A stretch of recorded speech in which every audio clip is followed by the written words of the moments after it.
আপনি কি কখনো এমন মন্দির দেখেছেন যে নিজেই নিজের বিনাশের ভবিষ্যৎবাণী করেছে? এমন এক ধাম যেখানে ঘটে প্রতি বছর এক রহস্যময়ী ঘটনা, এই সংকেত দেয় যে সম্ভবত খুব তাড়াতাড়ি এই মন্দির পৃথিবী থেকে নিশ্চিহ্ন হয়ে যাবে। বরফে ঘেরা উত্তরাখণ্ডে অবস্থিত বদ্রীনাথ ধামের নাম তো নিশ্চয়ই শুনেছেন, কিন্তু কখনো কি ভেবে দেখেছেন যে এটি কেবলমাত্র একটি তীর্থস্থান নয়, বরং সনাতন ধর্মের অগুন্তি রহস্য আর দৈব চমৎকারের কেন্দ্র?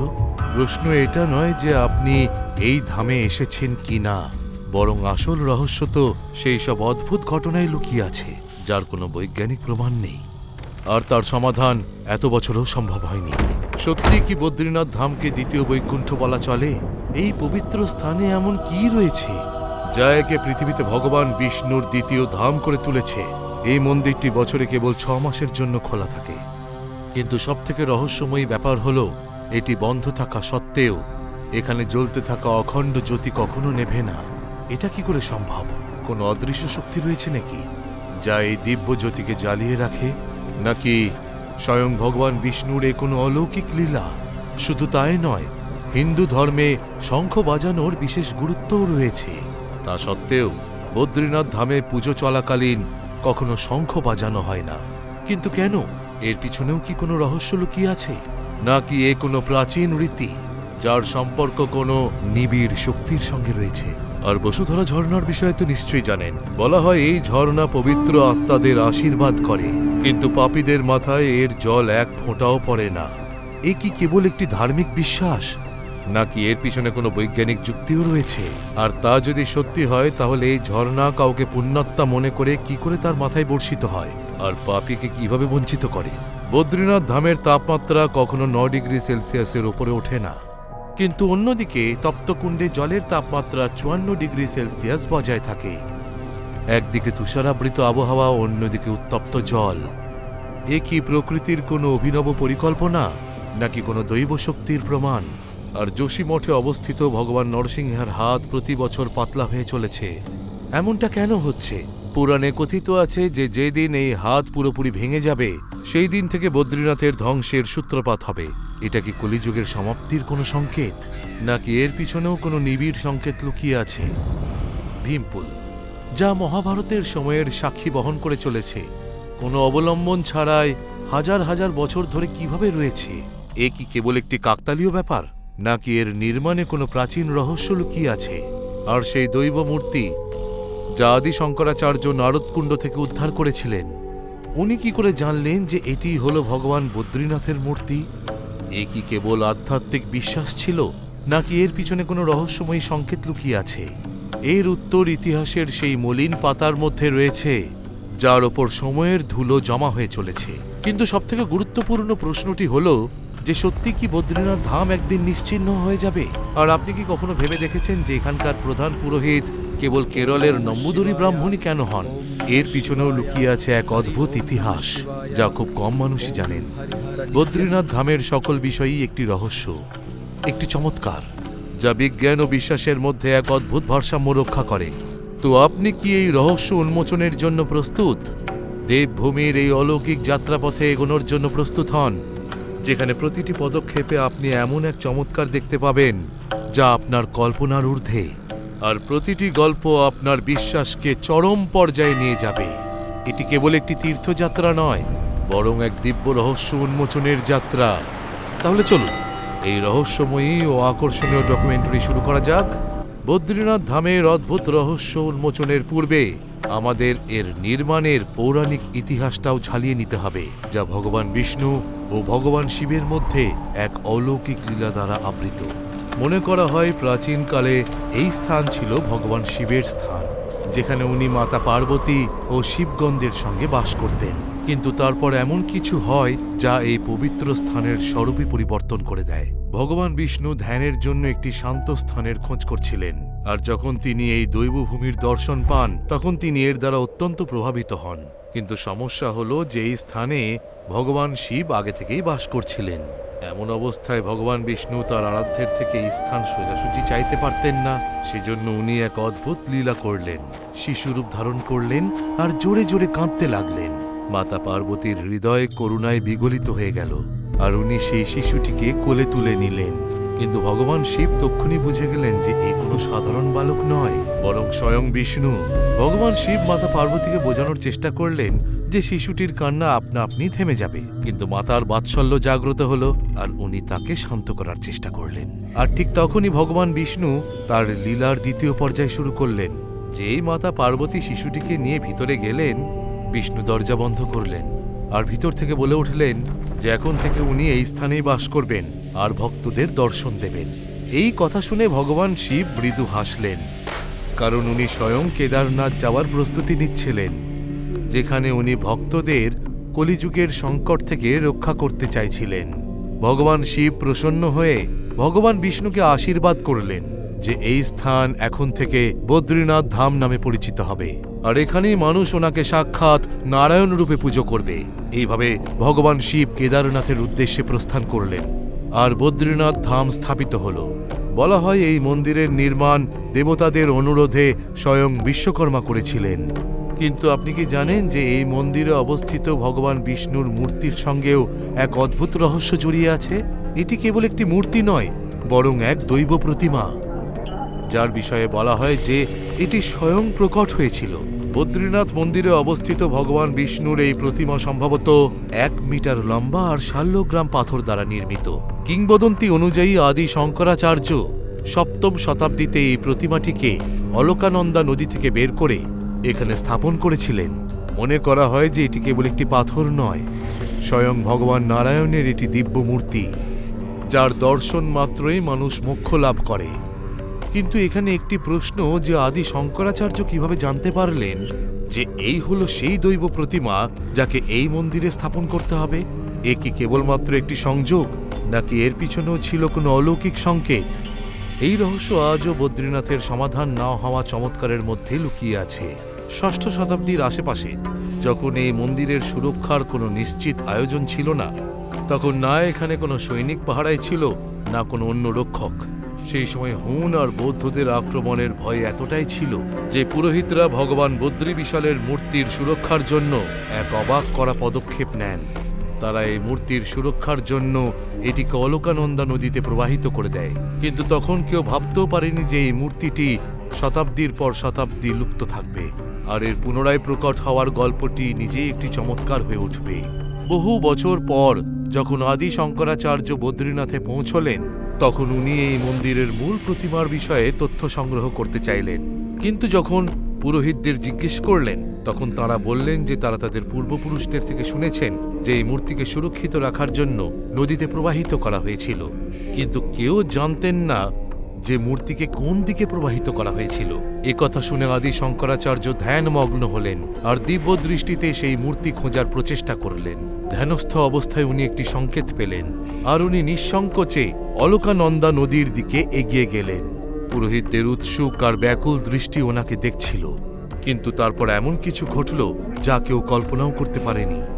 আদি শঙ্করাচার্য সোজা নারদকুণ্ডে ঝাঁপ দিলেন। এই দেখে পুরোহিতরা আর্তনাদ করে উঠলেন, কারণ নারদকুণ্ড তার গভীরতা আর বিশালাকৃতির জন্য বিখ্যাত ছিল। তাতে ঝাঁপ দেওয়ার পর জীবিত ফিরে আসা প্রায় অসম্ভব মনে করা হতো। কিন্তু শঙ্করাচার্য কোনো সাধারণ মানুষ ছিলেন না, তিনি ছিলেন একজন দিব্য পুরুষ। কিছুক্ষণ বাদে যখন তিনি কুণ্ড থেকে উঠে এলেন, ওনার হাতে ছিল সেই দিব্য প্রতিমা, যা অনেক বছর আগে সুরক্ষিত রাখার জন্য নদীতে প্রবাহিত করা হয়েছিল। পুরোহিত আর ভক্তদের কাছে এ কোনো চমৎকারের থেকে কম কিছু ছিল না। শাস্ত্র অনুযায়ী এই মন্দিরে ভগবান নারায়ণের পুজো 6 মাস মানুষ আর 6 মাস স্বয়ং দেবতারা করেন। যখন দরজা বন্ধ থাকে, তখন ওনার পুজো যোশী মঠে অবস্থিত বদ্রী বিশাল উৎসব মূর্তি রূপে চলতে থাকে। এ কেবল একটি ধার্মিক গল্প নয়, বরং ভারতীয় সংস্কৃতি এবং ইতিহাসের এক অভিন্ন অঙ্গ। কিন্তু আপনি কি কখনো ভেবে দেখেছেন যে বদ্রীনাথ ধামের মন্দিরের দরজা 6 মাস কেন বন্ধ থাকে? এ কি কেবল আবহাওয়ার জন্য, নাকি এর পিছনেও লুকিয়ে আছে কোনো রহস্য? আমরা জানি যে বদ্রীনাথ ধামের দরজা প্রতি বছর 6 মাসের জন্য বন্ধ করে দেওয়া হয়, বিশেষ করে আবহাওয়ার প্রতিকূল পরিস্থিতির জন্য।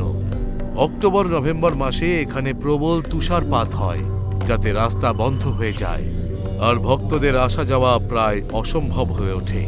সেই জন্য ভক্তদের সুরক্ষার কথা মাথায় রেখে মন্দিরের দরজা বন্ধ করে দেওয়া হয়। কিন্তু এ কি কেবল প্রাকৃতিক কারণের জন্য হয়? নাকি এর পিছনে রয়েছে কোনো দৈব পরিকল্পনা?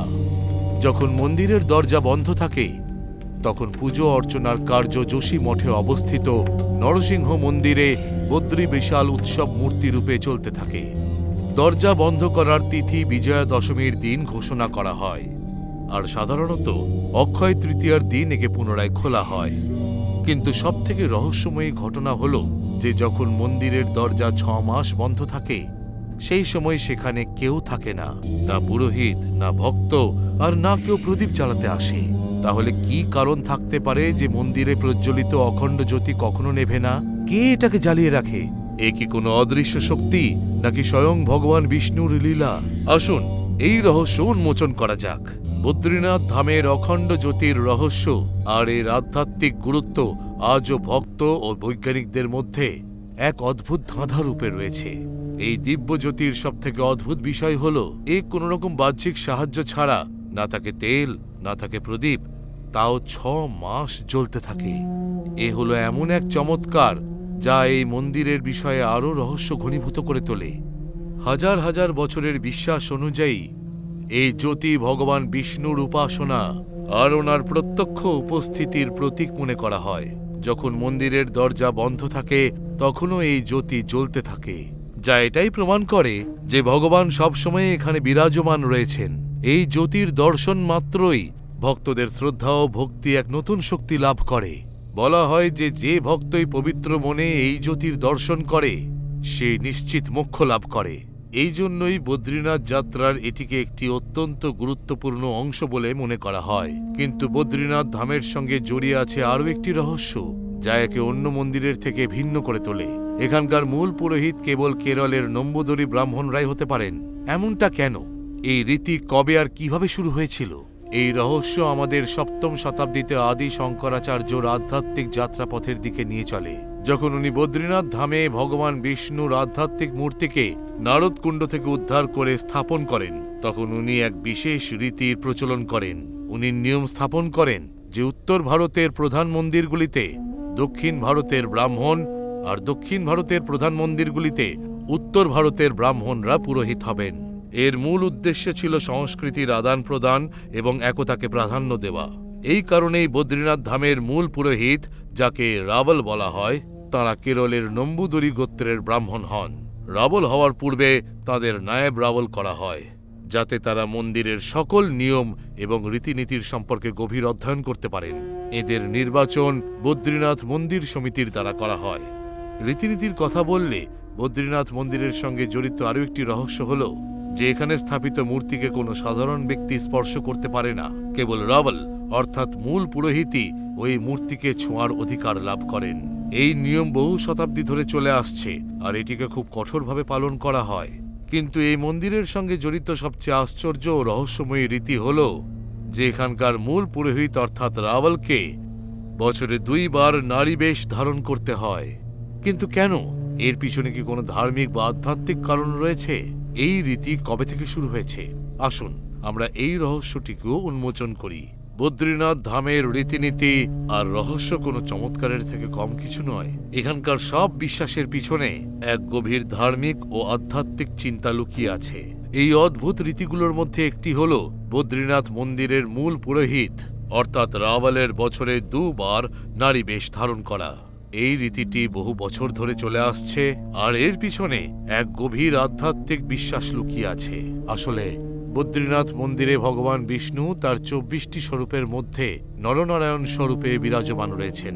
ওনার পুজোর সঙ্গে সঙ্গে দেবী লক্ষ্মী, ভগবান শ্রী গণেশ আর উদ্ধবের মূর্তিরও পুজো করা হয়। দেবী লক্ষ্মীর মন্দির প্রধান মন্দিরের বাইরের দিকে অবস্থিত।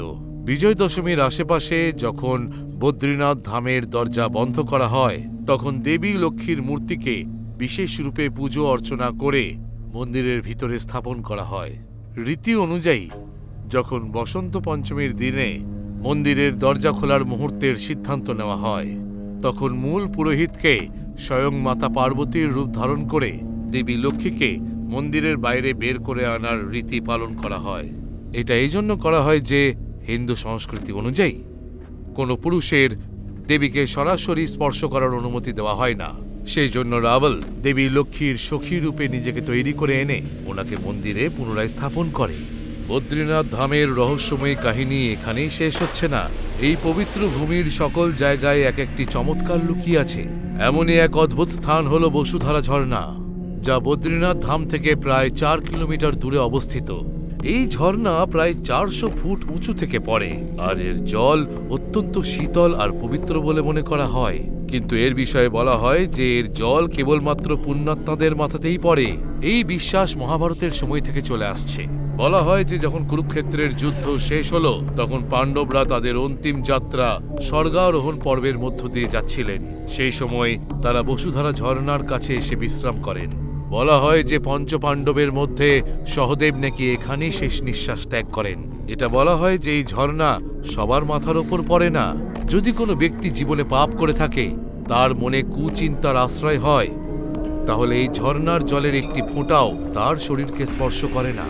কেবল তারাই এই ঝর্ণার জল অনুভব করতে পারবেন যাদের হৃদয় কলঙ্কহীন আর পবিত্র হয়। এমনটা কেন হয়? এ কি কেবল একটি ধার্মিক বিশ্বাস, নাকি এর পিছনে কোনো বৈজ্ঞানিক যুক্তিও আছে? অনেকে বলেন যে এই ঝর্ণার জল অনেক উঁচু থেকে পড়ার জন্য বায়ুতে ক্ষুদ্র ক্ষুদ্র কণায় পরিবর্তিত হয়, যেগুলো খুব হালকা হয় আর তাদের উপরেই পড়ে, যারা ঝর্ণার সঠিক স্থানে থাকে। কিন্তু স্থানীয় ভক্তরা একে একটি দিব্য সংকেত মনে করে, একটি পরীক্ষা যে কে পুণ্যাত্মা আর কে নয়। এই রহস্যই এই ঝর্ণাটিকে অত্যন্ত চমৎকারী আর আকর্ষণীয় করে তোলে। কিছু কিংবদন্তি অনুযায়ী এই ঝর্ণা একটি সাধারণ ঝর্ণা নয়, বরং এটি হলো স্বর্গের প্রবেশদ্বার। এই কথায় কি কোনো সত্য আছে? বসুধারা ঝর্ণার উৎপত্তি স্থল কি অন্য কোথাও? আসুন এই রহস্যটিকেও উন্মোচন করা যাক। বদ্রীনাথ ধামের সকল স্থান নিজের মধ্যে অনেক রহস্য সমাহিত করে রেখেছে। সে অখণ্ড জ্যোতি হোক, বসুধারা ঝর্ণাই হোক, অথবা ভীমপুল, এখানকার সকল স্থান পৌরাণিক কাহিনী আর চমৎকার ঘটনা দ্বারা আবৃত।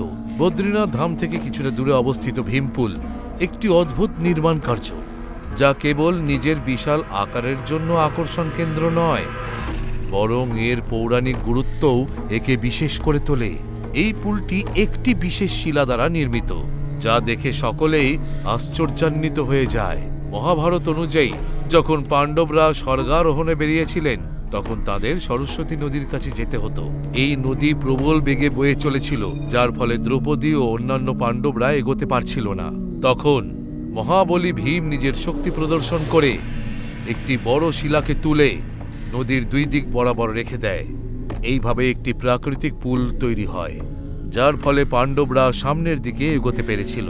সবচেয়ে আশ্চর্যজনক তথ্য হলো যে ভীমপুলে আজও 5টি আঙুলের দাগ দেখতে পাওয়া যায়।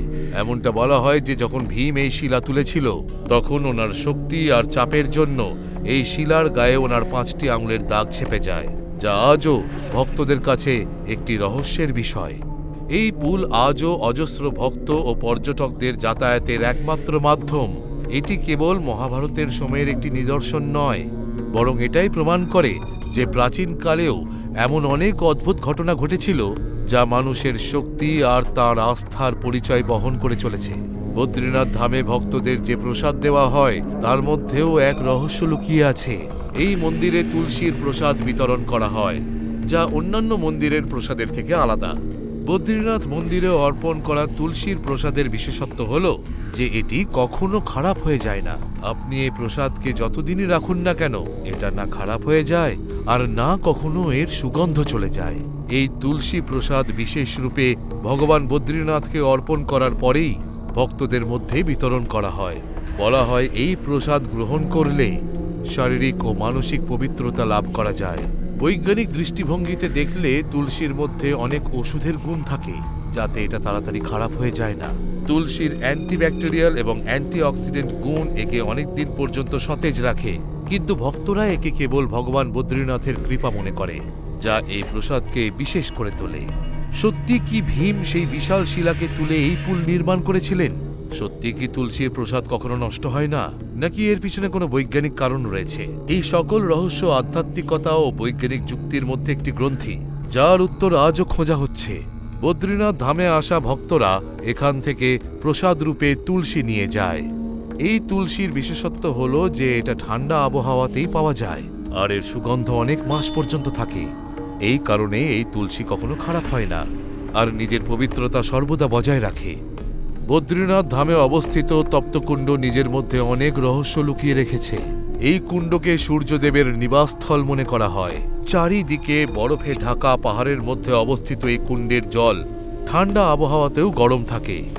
যতই আশেপাশের তাপমাত্রা মাইনাসে চলে যাক না কেন, কিন্তু এই কুণ্ডের জল কখনো ঠান্ডা হয় না। পৌরাণিক বিশ্বাস অনুযায়ী যখন সূর্যদেব ভক্ষভক্ষীদের হত্যা করার মতন পাপ করেছিলেন, তখন উনি ভগবান নারায়ণের কাছে এই পাপ থেকে মুক্ত হওয়ার উপায় জানতে চেয়েছিলেন।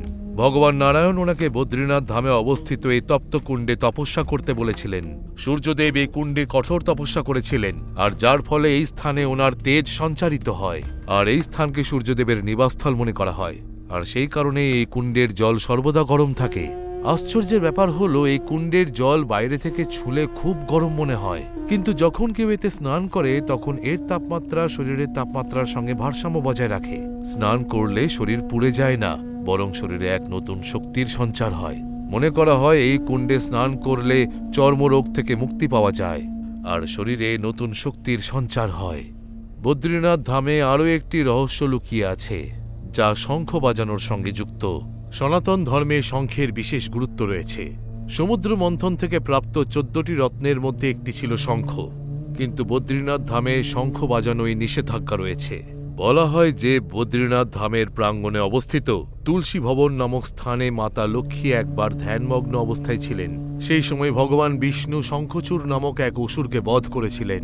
ভগবান বিষ্ণু চাননি মাতা লক্ষ্মীর ধ্যানে কোনো বিঘ্ন উৎপন্ন হোক, সেই জন্য উনি শঙ্খনাদ করেননি।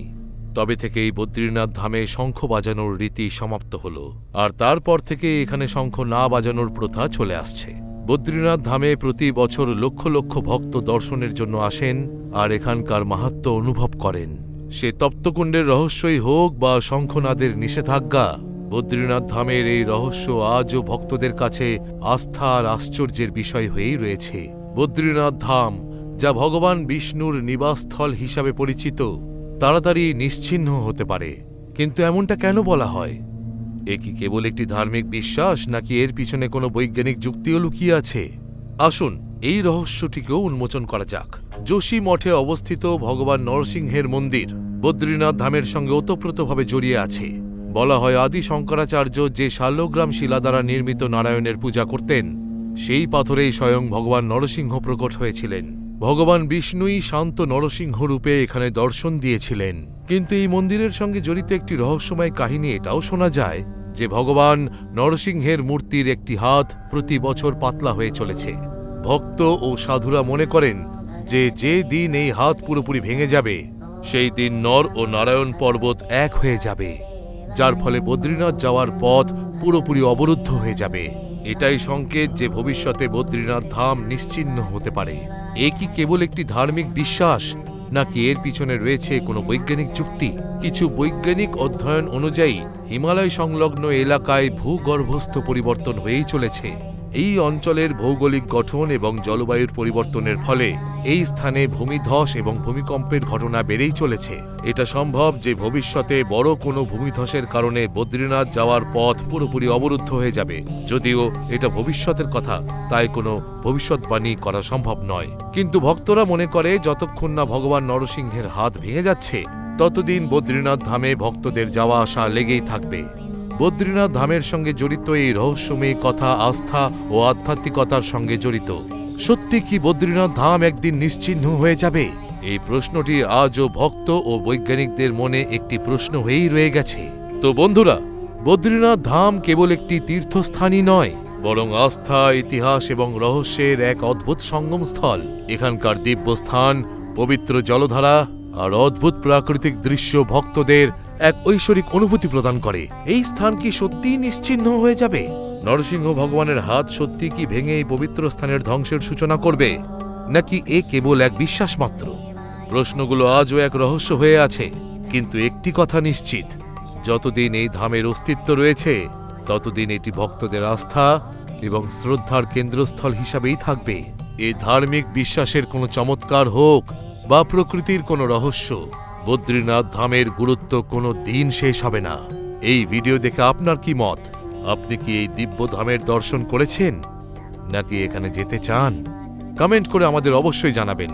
যদি এই ভিডিওটি আপনাদের পছন্দ হয়ে থাকে তাহলে অবশ্যই লাইক করুন, আপনার পরিবার ও বন্ধুদের সঙ্গে শেয়ার করুন, আর আমাদের চ্যানেলকে সাবস্ক্রাইব করতে ভুলবেন না, যাতে আমরা আপনাদের জন্য এমন অনেক অদ্ভুত ও রহস্যময়ী ঘটনা নিয়ে আসতে পারি। পুনরায় দেখা হচ্ছে এক আকর্ষণীয় ও রহস্যময়ী ডকুমেন্টারির সঙ্গে। ততক্ষণের জন্য ধন্যবাদ। হর হর মহাদেব।